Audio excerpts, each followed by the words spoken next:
question and answer time. Does anybody have a question tonight? Yep.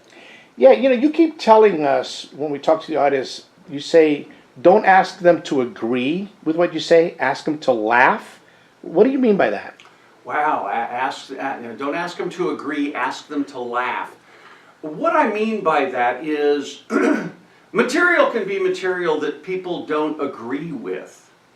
Okay, I had a student named Kurt, and he was a staunch Republican, very right-wing. He was a hawk. He was a major in the military.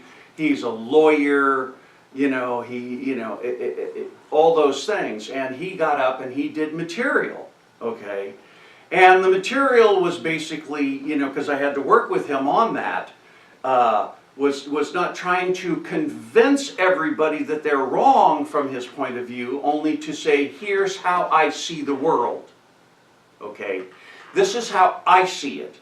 And that's what I worked with him on. And his material, and I'm kind of paraphrasing, he was like going, because he'd been in the war in Iraq, and he was like, he says, hey, people say we should get out of that war. He said, we're doing too much. And he was like, I think we're doing too little.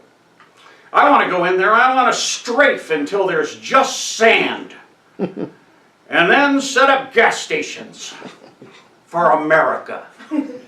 Right? And I'm laughing at saying, people want to know what Jesus would do. I want to know what Julius Caesar would do.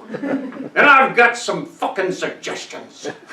Now I found myself laughing because he's got good jokes in there.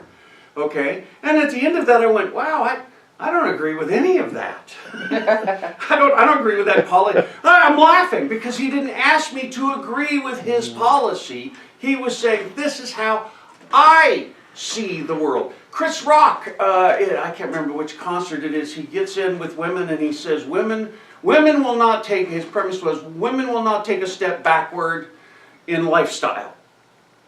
And he always repeats his premises 3 to 5 times. Okay, but he then uses it a certain way, and you can see women just in the crowd don't agree with him.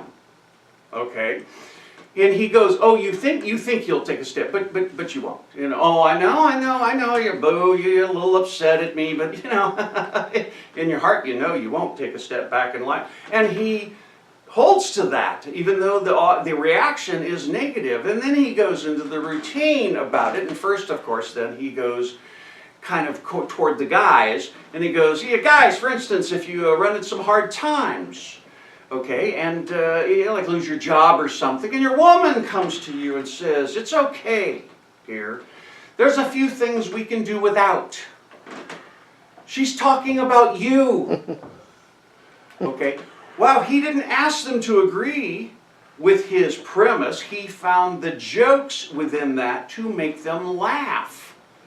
Okay, and that's what I'm after, that if you're ever talking about something that the audience is particularly, you're going to know that they're not going to necessarily agree with it, because it is ideas that they may not agree with, or society may not agree with, etc., that you can do that as long as you're there. You have to be really good at finding the humor and the jokes in that area which they disagree.